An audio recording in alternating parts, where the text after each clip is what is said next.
Hi மக்களே, பெண்கள் வீட்டில் இருந்தாலும் ஆண்கள் கேட்குற கேள்வி என்னென்னா, வீட்டில் நீ சும்மா தானே இருந்த அப்படின்னு சொல்லுவாங்க. இன்றைக்கி பாருங்கள், நம்ம வீட்டில் நான் என்னென்ன வேலை செஞ்சேன் அப்படின்னு சொல்லிட்டு குட்டி குட்டி குட்டி வேலைகள் பெண்களுக்கு வந்து நிறையா இருக்கும். இன்றைக்கி மதியம் சாப்பாடு சமையல் வேலை முடிச்சேன்னா எல்லாருக்கும் சாப்பாடு கொடுத்தேன்னா, அதுக்கப்புறம் பாருங்கள் இட்லிக்கு ஊற வச்சிடலாம் அப்படின்னு சொல்லிட்டு இட்லிக்கு ஊற வச்சேன். அரிசியை குறைச்சிட்டு கம்பும் கொஞ்சம் குதிரைவாழை அரிசியும் வந்து அதில் கலந்துக்கிட்டேன். ஏன்னா அரிசியில் தான் சுகர்னுடைய அளவு அதிகமாக இருக்குதுன்னு சொல்கிறாங்க. அதனால் வந்து நம்ம சுகரை கட்டுக்குள்ளே வைக்கணும் அப்படின்னா நம்ம வந்து இந்த மாதிரி அரிசி கூட கலந்துக்கலாம். ஒரு கிளாஸ் குதிரைவாழை அரிசி போட்டிருக்கேன், ஒரு 2 கிளாஸ் கம்பு போட்டிருக்கேன் மக்களே. பாருங்கள், சூப்பராக வந்து இதை ஊற வச்சிடலாம். தண்ணி ஊற்றி 3 கழுவிட்டேன். அரிசி 3 டைம் கழுவினா உளுந்து 3 டைம் கழுவிட்டேன். இப்போ வந்து நம்ம தண்ணி ஊற்றி வச்சிடலாம். ஒரு 6 மணி நேரம் ஊறட்டும் நல்லா. அதுக்கப்புறம் நமக்கு கொஞ்சம் வேலை இருக்குது. என்ன வேலைன்னா, இன்றைக்கி வந்து தேங்காய் மரத்துக்கு போய் நம்ம அங்கே ஒரு மண் புதுசாக வாங்கணும் இல்லையா, அந்த மண்ணில் வந்து இளநீ அறுக்க போகிறோம். இளநீ கொஞ்சம் அறுத்துக்கிட்டு தேங்காய் கொஞ்சம் அறுத்துக்கிட்டு வரப்போகிறோம். அதுக்காக தான் இப்போ கிளம்புறேன். சரிங்க, இதில் தண்ணி ஊற்றி ஊற வச்சிடலாம். பாருங்கள், இதில் ஊற்றி வச்சு இதெல்லாம் 7 மணி நேரம் 8 மணி நேரம் ஊறட்டும். ஆனால் கம்பு வந்து நம்ம என்ன தான் புடைச்சாலும் அந்த தோல் நீக்கி எடுத்தாலும் அதில் வந்து இந்த நாட்டு கம்பு இது எப்படி தண்ணி ஊற்றாலும் அதில் லைட்டாக மேலே மிதக்கு. சரி, அதில் ஏதாவது தக்கையாக இருக்குமோ அப்படின்னு சொல்லிட்டு பார்த்தேன். இல்லை, கம்பும் நல்லா தான் இருக்குது, ஆனால் தண்ணி ஊற்றும் போது லைட்டாக மிதக்குது. அப்படி தான் இருக்குமான்னு என்னன்னு தெரியல. பாருங்கள், இது வந்து நம்ம மரத்தில் வந்து தேங்காயை போய் அறுத்துட்டு வந்தாச்சு. இது கட்டைப்பையில் இருக்குது. இது வந்து எல்லாமே வந்து இது இளநீ வந்து அதிகம் இல்லை. இளநிக்காக தான் நான் முக்கியமாக போனேன். இளநீ வந்து அதிகம் இல்லை, எல்லாமே தேங்காய் இருந்துச்சு. ஒரு 3 மரத்தில் மட்டும் அறுத்தேன். இன்னொரு மரத்தில் வந்து லைன் வந்து கரண்ட்டு லைன் அதில் உரசிச்சின்றதெல்லாம் அதில் ஏறல. 3 மரத்தில் மட்டும் அறுத்தேன். ஒரு மரத்தில் காய் குண்டாக இருக்கும், இன்னொரு மரத்தில் அதை விட கொஞ்சம் சின்னதாக இருக்கும், இன்னொரு மரத்தில் அதை விட கொஞ்சம் சின்னதாக இருக்கும் மக்களே. 3 மரத்துலேயும் 3 விதமாக இருக்கும் இந்த காய். எப்படியே அறுத்து சைக்கிளில் கொஞ்சம் கொஞ்சமாக பையன்கிட்ட கட்டி கொடுத்தா அவன் கொண்டாந்து வீட்டில் கொட்டிட்டான். அதுக்கப்புறமா வந்து குளிக்க போகிறான்னு சொன்னான். அங்கே வந்து வந்தான், வேக்காடாச்சா, சரி குளிடா அப்படின்னு சொன்னேன். குளிச்சுட்டு அவன் ஒரு செட்டு துணியை அவுத்து போட்டு வச்சுருக்கான் மக்களே. நாங்கள் வந்து காலையிலே துணியெலாம் துவைச்சி போட்டேன். இப்போ பெரிய பையன் குளித்தது மட்டும் ஒரு செட்டு இருக்குது. அதுக்கப்புறம் பார்த்திங்கன்னா பாலை காய வச்சு பசங்களுக்கு டீ போட்டு கொடுத்துடலாம் அப்படின்னு சொல்லிட்டு பாலை ஊற்றி காய வச்சேன். பால் இந்தமாதிரி பொங்கி வரும்போது வாயால் ஊதுவாங்க. அதுமாதிரி ஊதால் நம்ம எச்சி தெரிக்கும்.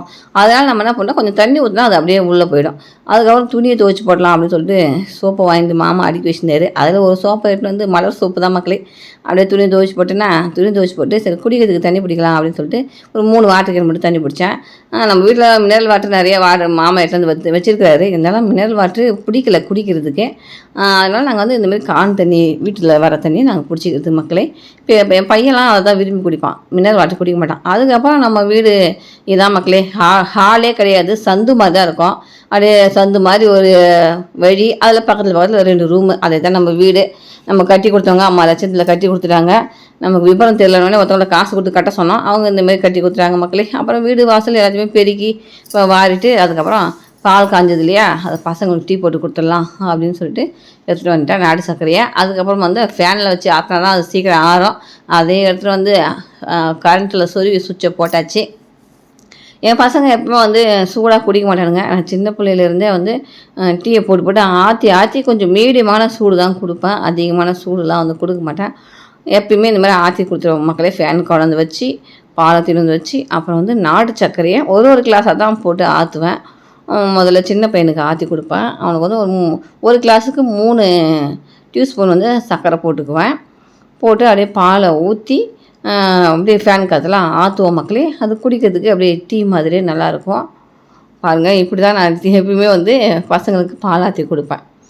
இதை ஊற்றிட்டேன்னா அப்படியே ஃபேன் வந்து அப்படியே ஓடுதா, அந்த ஃபேன் காற்றுல அப்படியே கொஞ்சம் கொஞ்சமாக நம்ம மாற்றி மாற்றி ஆற்றினோம்னா, அந்த ஓடிட்டுருக்கேன் மாற்றி ஆற்றினோம்னா அப்படியே வந்து பால் ஆறிடும்.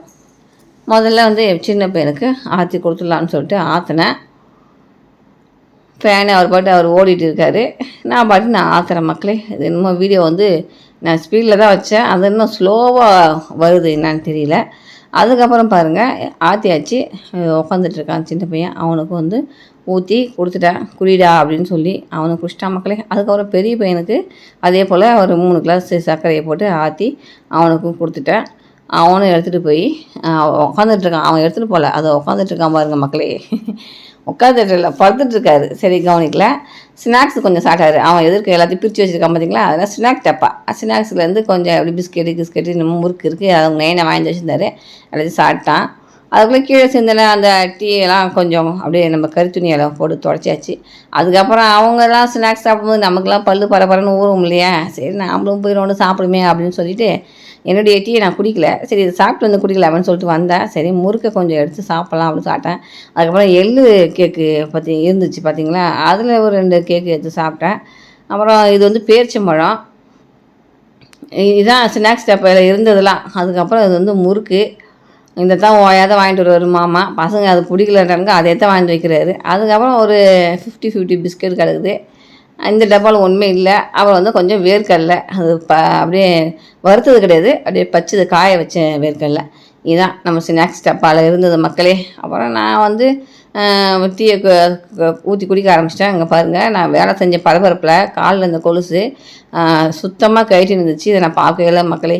இந்த இப்போ இருக்கிற விலைவாசியில் வெள்ளி பவுன் விற்கிற விலைவாசியில் இது உருவி ஒன்று தான் என் கறி என்ன ஆகுது.